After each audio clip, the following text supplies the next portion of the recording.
Welcome back to the second lecture for AP Government. Just as a quick recap, we went over some of the foundational aspects. We're going to continue that as we look at the Constitution, some of the influences to the Constitution today, and then sort of the fight over ratification for the Constitution. So we'll start with John Locke. Locke is significant for the Constitution because a lot of Locke's philosophical ideologies are present in our Constitution. So John Locke actually came up with sort of what he referred to as natural rights. Those are rights which people have without government, and that government should essentially exist to protect those rights. And those rights are identified by Locke as life, liberty, and property. We changed it in our famous document as life, liberty, and the pursuit of happiness. Not 100% certain as to why that is. Doesn't make a lot of sense to me because one of government's primary practices is protecting property. But Locke actually believed that if the government should be established for these reasons, and then if government failed to meet these reasons, that rebellion was not only permissible but argumentatively necessary.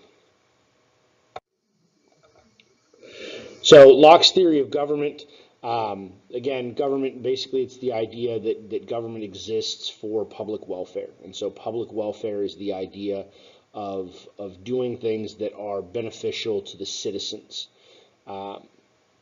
So we talked about that a little bit before with the social contract and Rousseau and why government needs to exist, right? So basically Locke expands upon that idea, and so we essentially couple that social contract, right? The government providing these goods that we need, the government ensuring public welfare, and then we take it one step further for Locke and we ensure that government is protecting those natural rights, which I just mentioned, life, liberty, and property. Jefferson drew many of his beliefs from those Enlightenment thinkers, those guys like Locke. So it's not misrepresentative of sort of Jefferson's ideology to say that a lot of American government and American ideological beliefs about politics come out of the Enlightenment and this new way of thinking about the role and responsibility of government.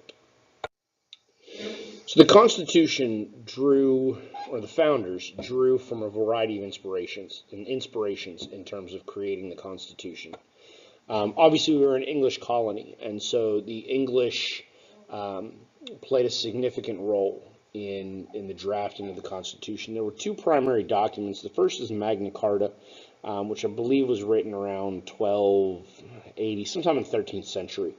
That is essentially an early sort of a conceptual constitution. Constitution actually refers to like a rule of law or written law. The Magna Carta is sort of conceptually similar. And then in the 1680s, the English wrote the English Bill of Rights. And so obviously that influenced American political thinking significantly. Colonial experience impacted what we did in the Constitution. In fact, when you look at certain aspects of the Bill of Rights, the Third Amendment to the Constitution prevents us from having to quarter troops, which in America is a very foreign concept, yet as a colonial entity, as it was part of the British Empire, that was an expectation for the colonists, and they didn't like it. Then state constitutions. So following the Declaration of Independence, there were state constitutions written 1776, 78, 80, whatever, but prior to the U.S. Constitution, which was written in 1787. And so the U.S. Constitution draws upon those state constitutions as well, and some of the things that we found that they did well or didn't do well that might need to be modified or changed slightly to put it onto a national scale. And then finally, they drew upon their experiences under the Articles of Confederation. So again, we created the Articles of Confederation, and it governed us for nearly a decade. not quite, but nearly a decade, and it was ultimately flawed. There were some significant problems with the Articles of Confederation, such as an inability to regulate commerce or to tax. Um, the Articles of Confederation had a legislative body, but it required unanimous consent to accomplish anything, which is almost impossible to actually do.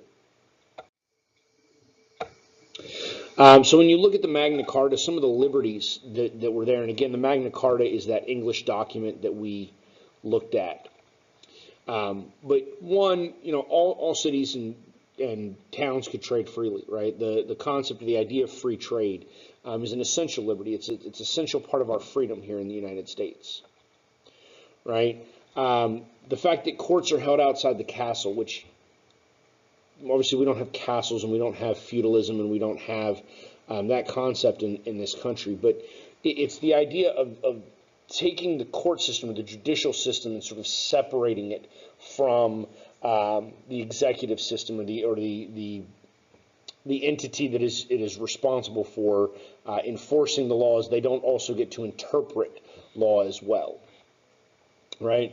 That speaks to the independence of the courts, which is incredibly significant or incredibly important. We need an independent court system, and you'll see that when we get to the judicial branch in depth. And then you can't be arrested for, or you can't be tried without sort of probable cause, without witnesses.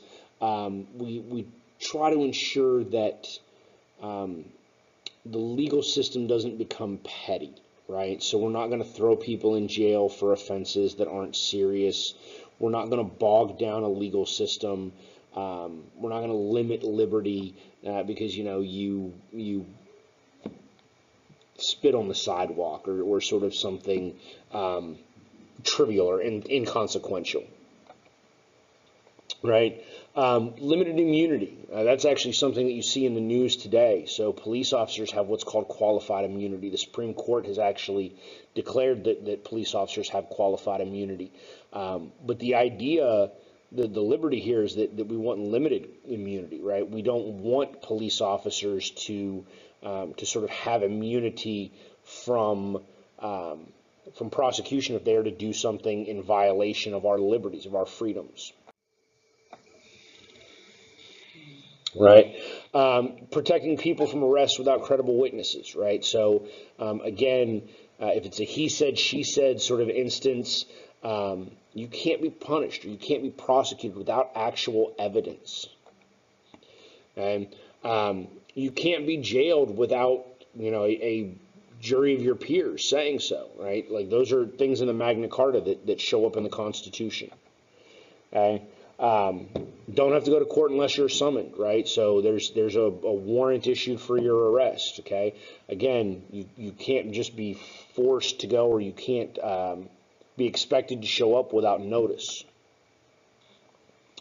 We want judges to have legal knowledge, right? So again, you're not at the will or the whim of somebody who doesn't understand the legal system or liberty or freedom or any of those things, right? And then an attempt to balance power is a means of trying to protect liberty, right? So, in the English system, you create basically a sort of council that oversees the implementation of law to ensure that you don't have tyranny. Because ultimately, when you look at our system and our Constitution, fear of tyranny is the basis of everything.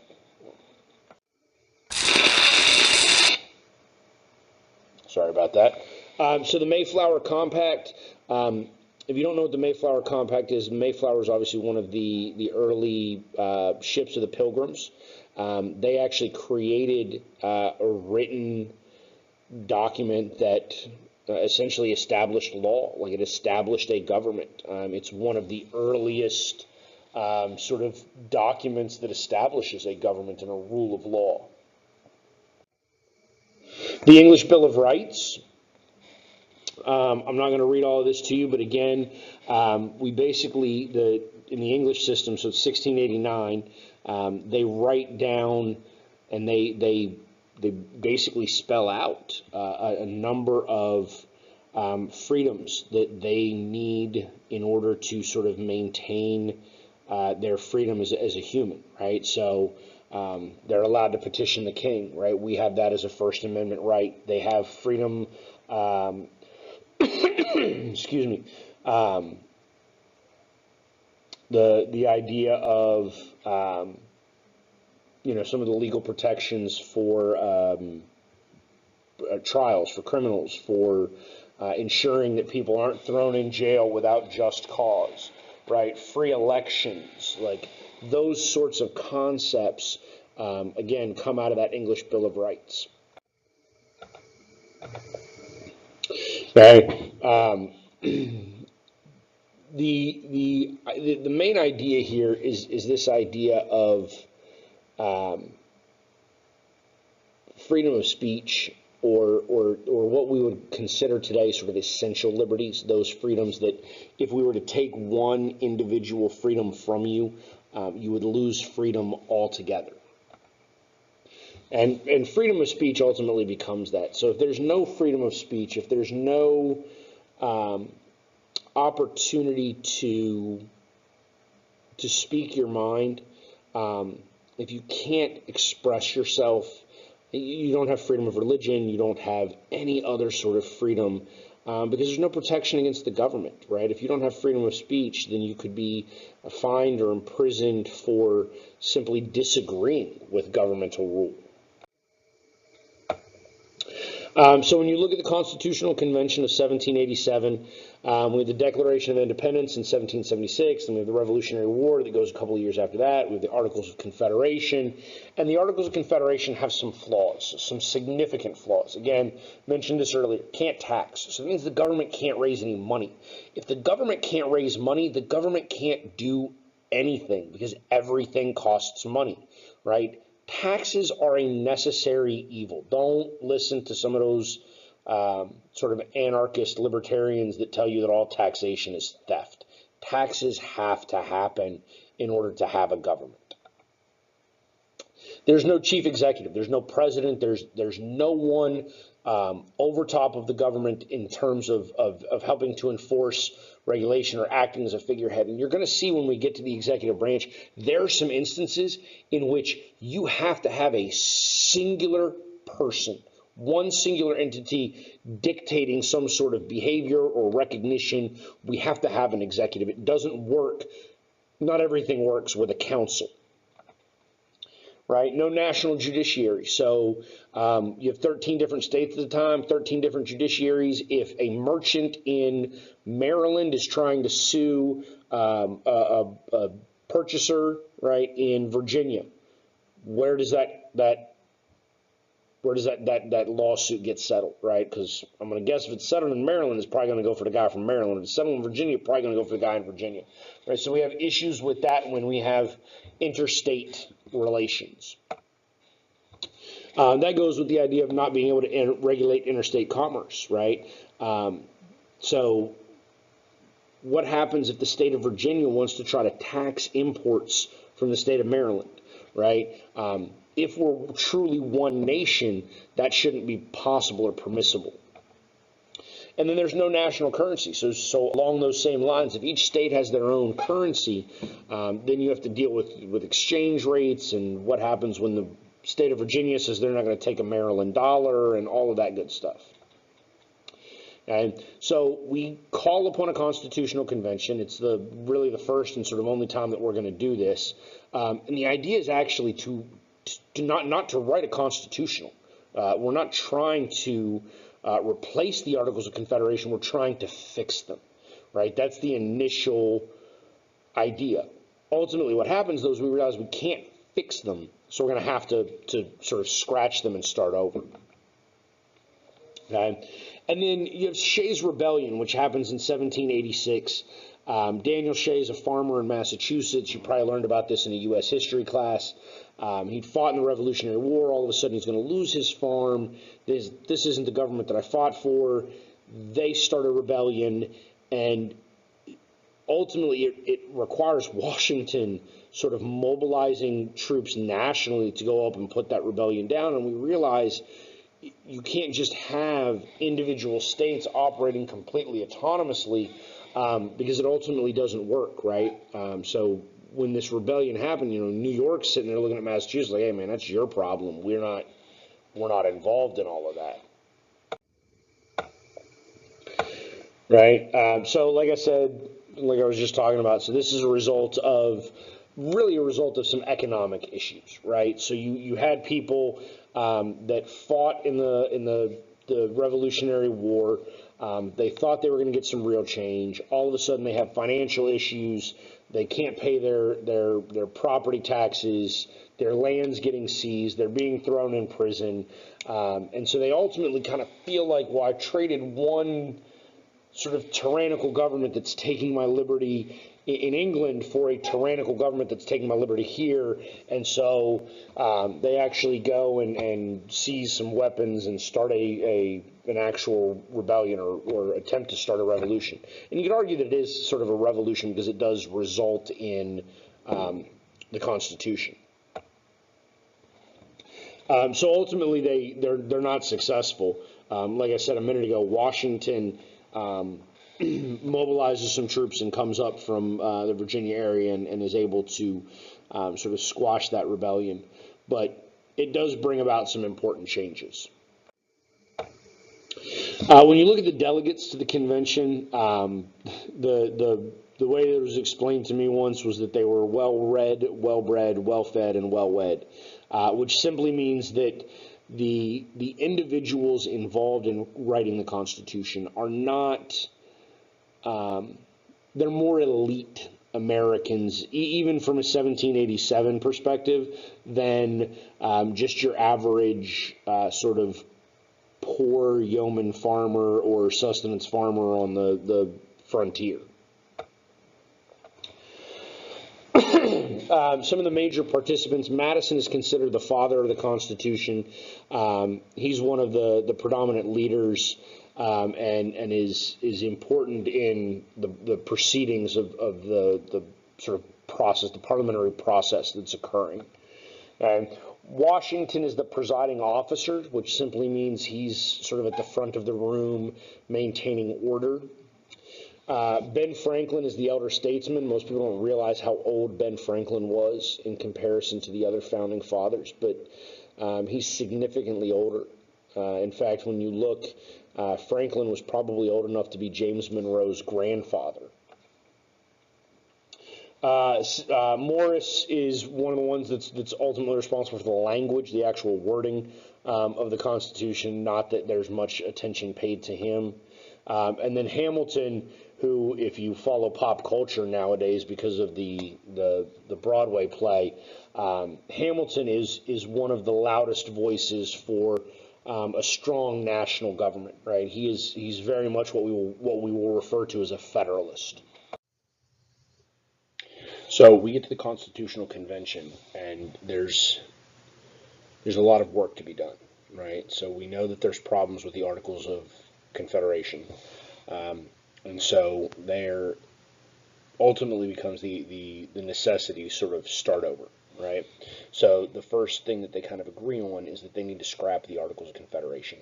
It's not feasible to fix them. It required unanimous consent to fix them. And so that's really difficult to obtain. The founders established a Republican form of government. That's not talking about the Republican Party or Republicanism, but when you say republic, it's a form of democracy, although not exactly democracy. So it's not direct democracy, it's a representative democracy. And there's a number of reasons for it. So for one, direct democracy is not feasible at a national level. Right, so you might be able to have direct democracy in your township or your local community, but a nation of 13 states and nearly 4 million people it's not feasible. So instead, we're going to have a representative government. Okay? We want a constitutional government, and again, constitutional government simply means a government that is based upon rule of law and that has a written document that governs that law. Right? We want to establish a balanced government where there's no one single entity that dominates government. That means we need, the way we come up with it is from a guy named Baron de Montesquieu, who creates this concept of separation of powers. We have a judicial branch, a legislative branch, and an executive branch. We need voting rights. That's what suffrage is. So anyone that owns property is going to be able to vote. We agree that we need a stronger government than what we had under the Articles of Confederation. So there's some disagreement as to how much power we need to give the national government, but it is understood that the national government needs more power. Okay? So we need to provide more power to the national government than what the Articles of Confederation gave them. And then we need to protect property rights. Ultimately, the main purpose of government, and this comes back from Locke, the main purpose for government is the protection of personal property, personal liberty, and life. Okay? Those are the things that government should be responsible to its citizens for. And then last, we need to keep the proceedings secret.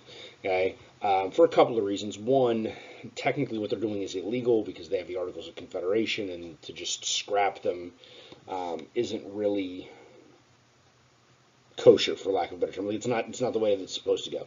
They originally get together to fix the articles, not to replace them. But it becomes apparent very quickly that replacing them is the only option, right? But they also want to keep this secret because they don't need input from everybody, right? Like at this point, everybody got an opinion. You don't need 4 million different opinions trying to dictate what's going to be in this new Constitution.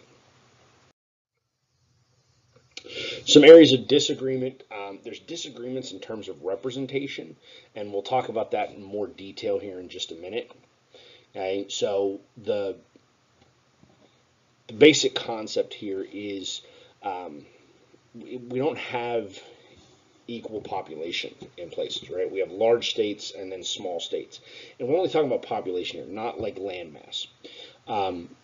And so your larger states want representative population, meaning representative government, meaning government like representation based upon population. Whereas the small states want equal representation, where each state, and this is the way that it was under the Confederacy, under the Articles of Confederation, basically each state was its own entity, and each state had or wielded an equal amount of power to the other states. So the Virginia plan is what we call the large state plan, right? That's the representation based upon population. Small states want the Jersey plan, which is equal representation. Okay. In the Virginia plan, you'd still have a bicameral legislature. Bicameral means two, right? So bi means two. Cameral means chambers, or chambers are referring to the House and the Senate. Okay. Senate would be elected by the House, House elected by the population. Okay. You'd still have a national elective branch, and the national court system would be created by the legislature. Okay. And so the small states here are unhappy because they're going to end up getting sort of railroaded in this regard, right? Like they're not going to have as much of a voice in the government, this newfound government, as what the large states are. So the New Jersey plan is a little bit different. Obviously, this is a small state plan. They want Congress to regulate taxes and trades. They want it just like in the Articles of Confederation. They want each state to have one singular vote, which isn't really feasible, and was actually one of the problems with the Articles of Confederation, because even within the states, you can't always get a consensus. Okay? They wanted Congress to be the predominant governing body, right? So if you had an executive, a singular executive, which is ultimately what we end up with, a president, we have a singular executive, and that guy is going to be voted in, or he's going to become the executive based upon a popular vote. Your small states would have less authority in that regard as well. And so they want Congress to be more prominent, because in their plan, everybody's equal in Congress. Okay? one of the other ways that they get around the executive, or that they try to, is to have a plural executive, meaning essentially multiple presidents. And when we talk about the presidency in weeks, you'll understand why that's a terrible, terrible idea and would never work. And then they wanted the executive to appoint the Supreme Court, which is something that we actually end up getting, right? Then we end up with the Connecticut Compromise, all right? And so this is basically pulling from both Virginia and New Jersey. And so you'll notice that there were some things that I went over is that's actually what we have, right? We do have bicameral legislature. We do have representation based upon population in the House of Representatives, and we have equal representation in the Senate. Not one vote, but two each. Okay? At the time, the Senate was also appointed by state legislatures. They weren't directly elected. And so the theory is they would have actually been a little bit more elite. Some other areas, so there's other disagreements, representation and taxation specifically of slaves. You've probably heard about this in your U.S. history class called the Three-Fifths Compromise. So basically your Southerners wanted slaves to count toward population so they could have greater representation in the House of Representatives and greater sort of authority in terms of electing the President of the United States. But they didn't want them to count towards the taxes that they were owing the national government, which were based upon population. The North, on the other hand, essentially kind of wants the opposite. And then abolitionists kind of want everybody to be free, obviously. And so it's a very complex issue. And it's a little bit of a misconception to say that if we didn't have the Three-Fifths Compromise, black people would have been like 0/5 of a person. Like it wasn't a matter of what level of humanity we were giving black people, because we didn't give them a whole lot. I mean, at least the slaves. Freed blacks had, almost as much humanity as sort of a poor white at the time. But the idea of who counts towards representation is a significant hurdle. So that's what I just explained, right? Northern wants them to count toward taxation, but not representation. South wants the opposite. And so we end up with that 3/5. And ultimately it ends up increasing the Southern representation a little bit, but it also increases their sort of tax bill and what they've got to give to the national government to offset that. So some other areas of disagreement that we have, how we're going to elect a president, not just how we're going to elect a president, but sort of what the president is going to look like, function, term of office, right? Like we said a minute ago in the Jersey plan, they want a plural executive, which doesn't really work. Some of the guy, Alexander Hamilton, for instance, wants president for life. There's some other proposals that have us electing president every single year. And so ultimately the 4-year presidential term becomes a compromise. How we elect the president is another sort of contentious area. And you probably know at this point, we don't have the direct election of the president of the United States. And if we did, Hillary Clinton would currently be president of the United States, not Donald Trump. There have actually been, I think, 5 or 6 instances now, 5 or 6, I got to go back and look again, instances in which we've elected somebody as president of the United States without them securing the most votes in a popular election, right? So some of the theories, some of the ideas that were thrown around as we're creating this government, one is election by Congress, which we actually kind of have in a roundabout way, or at least we can have. Okay? Some wanted them elected by the state legislatures. Some wanted a direct election, but not as many as you would think. In fact, if you look at our founders and sort of how our founders felt about democracy and direct democracy, they were actually very fearful of direct democracy. It's why we decided to come up with a republic. But nevertheless, there are still some people that wanted that direct election. Okay? And so ultimately what we end up with here is the electoral college system, and that's the system that we know. It's actually constitutional. It's in the Constitution. If we were to get rid of the electoral college, it would take a constitutional amendment. It's probably not going anywhere anytime soon, because in order to get rid of it, you would actually have to have it ratified by, I can't do math, 38 states, I think. Is that 3/4? Yeah, 38 states. Um, and I mean Montana, Nebraska, like Montana, the Dakotas, Wyoming, Alaska, like all of your West Virginia, all your small states, and specifically your small states that are rural and vote Republican, they're not going to give it up. They're not going to give up the electoral college system because they wield more power than what they probably should. It's part of the reason why Republicans, like no Democrat will ever win the presidency. Well, I don't. You should never say never, but it's far more likely for a Republican to be elected president of the United States and not win a majority of the vote or not win a plurality of the vote than it is for a Democrat. Because small states like Wyoming, which has a grand total population of like 600,000 people, they get 3 electoral college votes, and those are always going to go for the Republican, right? Or probably always going for the Republican. They're not going to want to give that system up because mathematically they have more input in the presidency.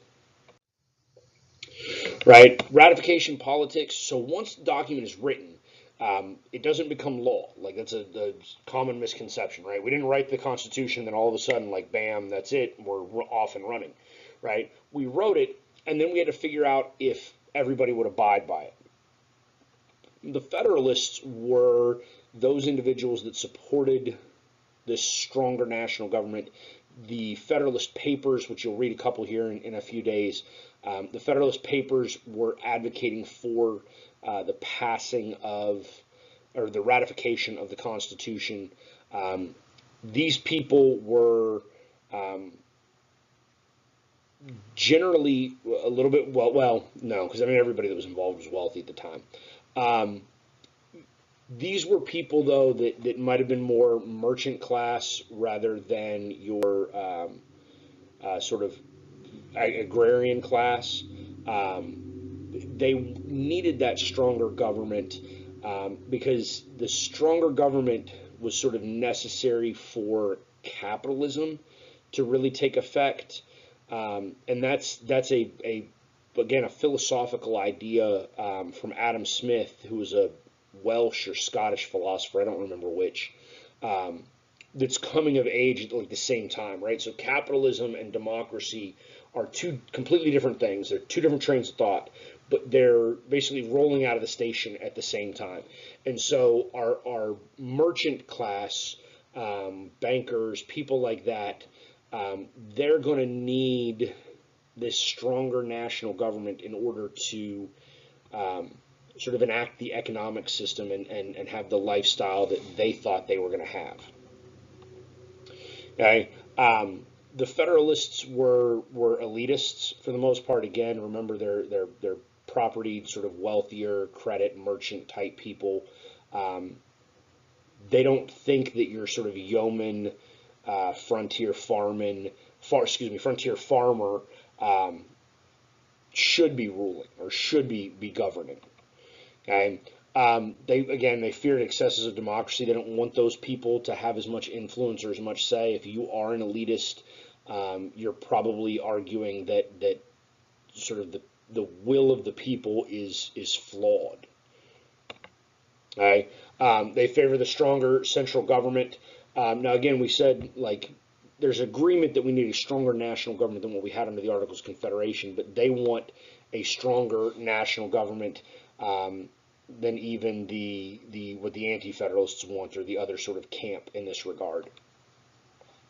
Some of the prominent leaders amongst the Federalists: Alexander Hamilton, who you probably know of again from the musical.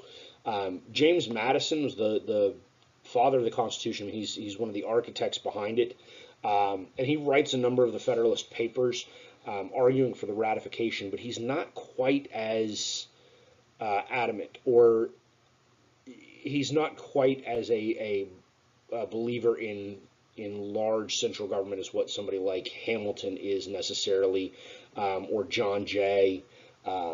They were more prominent Federalists. Madison is capable of still sort of wielding some political power even after the Federalists die out because of John Adams.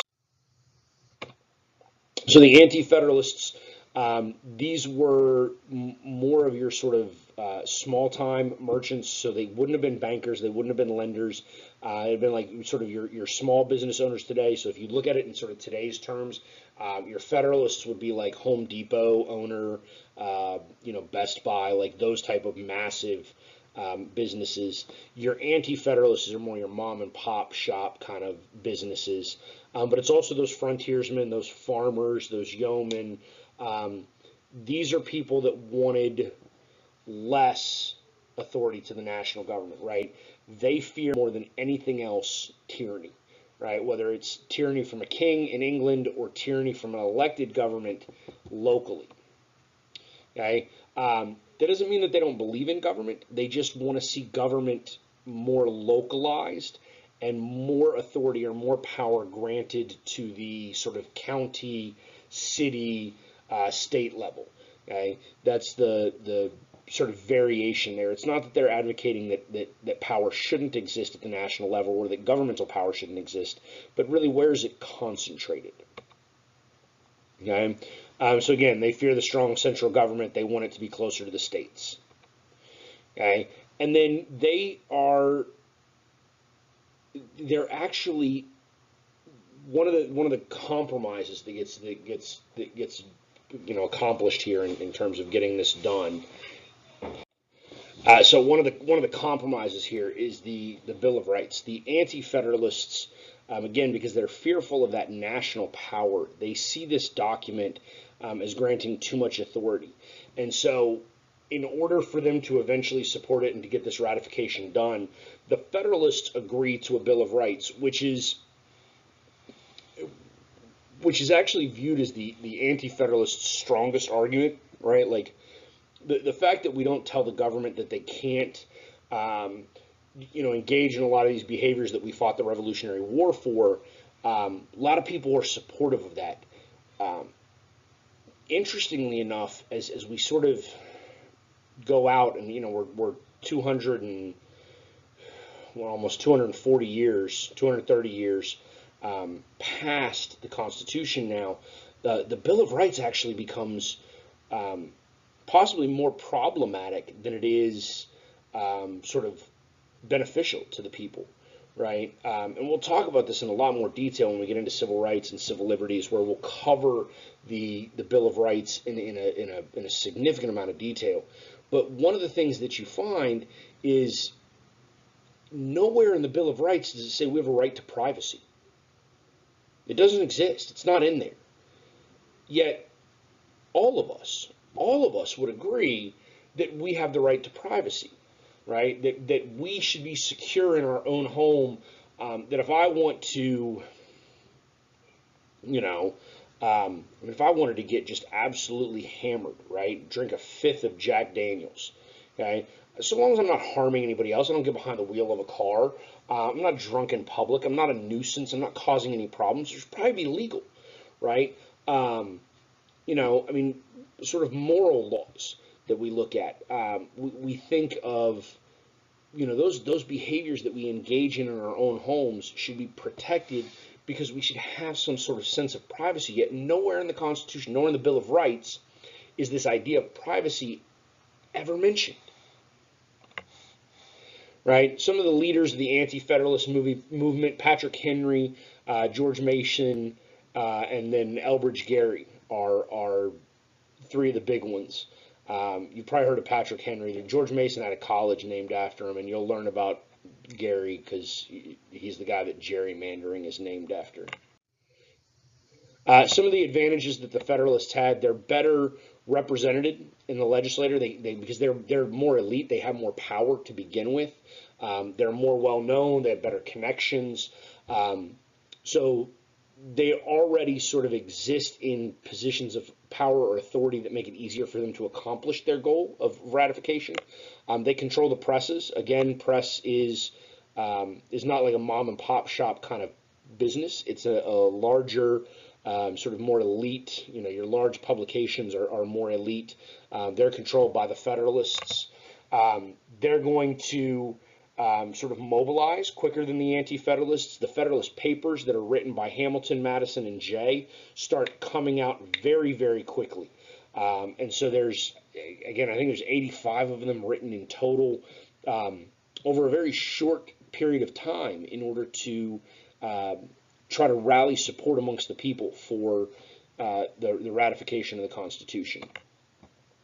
And then again, the Federalists will agree to the Bill of Rights, even though I think it was Madison that made the argument that I just made, that the idea of listing all of the rights of the people is problematic because you're never going to come up with a truly comprehensive list. You're always going to forget something, right? There's always going to be an omission because you just can't think that far in advance. You can't think that far ahead. You can't cover every sort of base or deal with every sort of possibility in a singular list.